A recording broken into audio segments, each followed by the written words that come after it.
Hi everyone, welcome back to my channel. This is Nurse Bola, and if you are new on this channel, kindly click on the subscribe button, and if you are a returning subscriber, welcome back. Today we're gonna be looking at a very important topic on how to get rid of yeast infection, BV, and Trichomonas Vaginalis.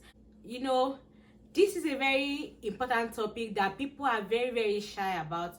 Friends, they don't tell each other, and by the time they get to their health care provider, they are not really expressive when giving this complaint to their healthcare worker. Though it might be very bothersome, and sometimes it requires quick intervention to prevent reoccurring of that infection. We need to understand that our vagina has a bacteria that maintain a normal pH of 3.5 to 4.5. So the state of the bacteria should be acidic. So when there is an imbalance or a shift in the pH of the bacteria in the vagina, it causes an infection. So the first topic we'll be looking at is the yeast infection. We'll look at the yeast infection. There is an imbalance in the pH, which causes an odorless and cheese-like color in the discharge, and sometimes it comes with itching, vigorous itching, and as a result of this itching, you begin to have soreness at the vulva. It is not expected that because it is a fungi infection, you use antifungal medication to treat that. And example of antifungal medication you can use is fluticonazole, clotrimazole, and there are other things that you can use to treat that. There is a medication you can insert into your vagina. There are some things that cause this imbalance in the pH.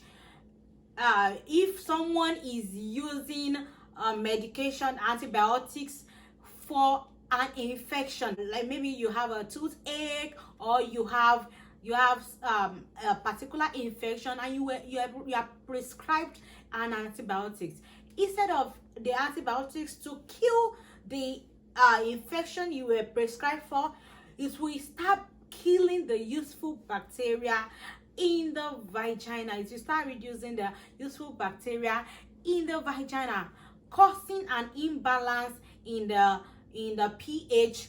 Also, low immunity can also cause an imbalance in the pH. What can cause low immunity? We can have a patient with that is undergoing chemotherapy, a patient that has a cancer, a patient with HIV can have imbalance in the pH of the vagina. Also, pregnant women can have imbalance in the pH of the vagina, and also someone that is taking hormonal pills can have imbalance in the pH. And there are some things that you do that causes imbalance in the pH that can cause a yeast infection. When you like to do dutching, the dutching is like you taking a bulb syringe to put in water into your vagina. This reduces the pH of the bacteria in the vagina.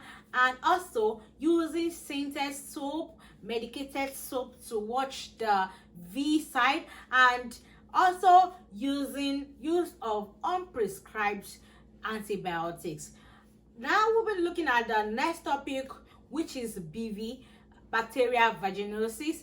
Bacterial vaginosis is when you begin to have fishy smell. This cannot be transferred to sexual intercourse.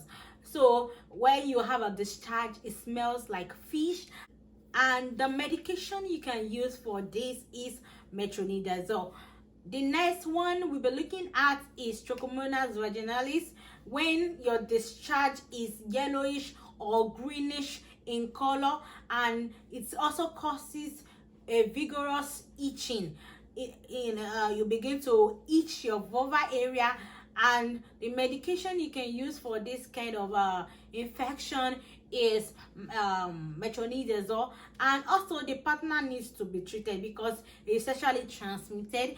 The partner needs to be treated when the female also is treated. There are some tips that we need to know as a female as we are growing up. There are some things that our parents did not tell us that we need to put in practice whenever we are taking care of ourselves. Firstly is putting on a cotton underwear. Like there's different kind of panties out there, fancy one, silky one. We don't need a silky underwear. We need a cotton underwear so that it will not cause heat in the vaginal area. And also we need to prevent wearing of tight clothes, wearing of tight panties, and something that will cause heat to the vaginal area. We need to avoid douching. Douching is not good. It's reduce the bacterial level in the vagina. And the other point I will be talking about is avoid multiple sexual partners. When you have more than one sexual partners, it predisposes you to having infection. So stick to one partner so that you will be able to trace, even when you eventually have any infection, you'll be able to trace where the infection is coming from. And when you're having sex, it is very important to use a latex condom. There are other type of condom out there. Use a latex one so that it won't make you have any infection. And during sexual intercourse, use a water-based lubricant. We have a oil-based. Oil-based causes more friction and increase the bacteria. Next point I'm going to be talking about is wash your hands before and after sexual intercourse. There are some bacteria that we carry around just by touching any surface area. So when you put bacteria more in your vagina, it predisposes you to infection. So before and after sexual intercourse, you should wash your hands. And it is advisable after sexual intercourse. Try to urinate after sexual intercourse, so you don't add more bacteria to bacteria. You try to keep that area very safe and clean. Next point I'm going to be talking about is if you have that infection, it is very important that you can do a sit bath. How do you do the sit bath? You get an apple cider vinegar, you put it inside a bowl, a steam bowl. You put it inside a bowl and you sit. It will help the discharge to come out. And also avoid bubble baths. I hope this helps someone out there. I hope you keep safe, and I'm gonna see you guys in my next video. Bye.